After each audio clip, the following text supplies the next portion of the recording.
If you were to ask us which phone out of the Note 4 or BlackBerry Classic would get our recommendation, then the answer is going to be the Note 4 every time. BlackBerry is a company that has pretty much had its day. To survive, it will need to reinvent itself, and what the Classic does is the exact opposite of that. It's the old-fashioned BlackBerry that's been updated to run the latest version of BlackBerry OS.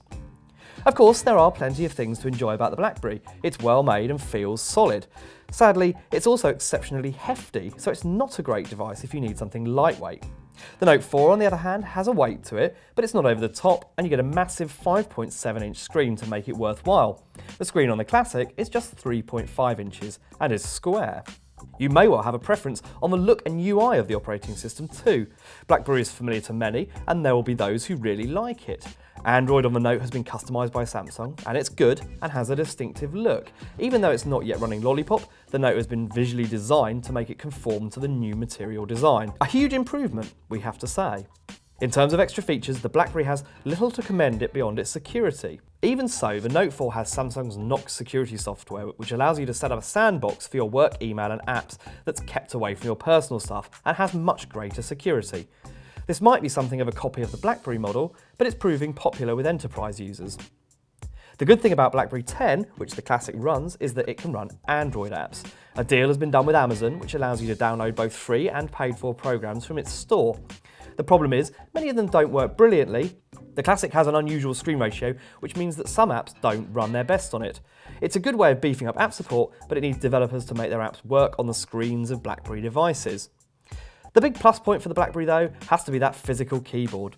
By and large, the company has managed to keep it working as it should. It hasn't meddled with a tried and tested format.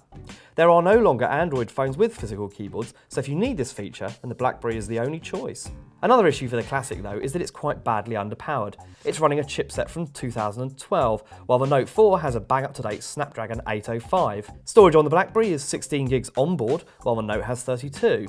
Both can take a microSD card up to 128 gigabytes, which gives you loads of storage for music and photos you might want to keep on the device. The good news is that the 8-megapixel camera on the BlackBerry Classic is pretty good, and solid images are possible with it. You can also shoot video at 1080p.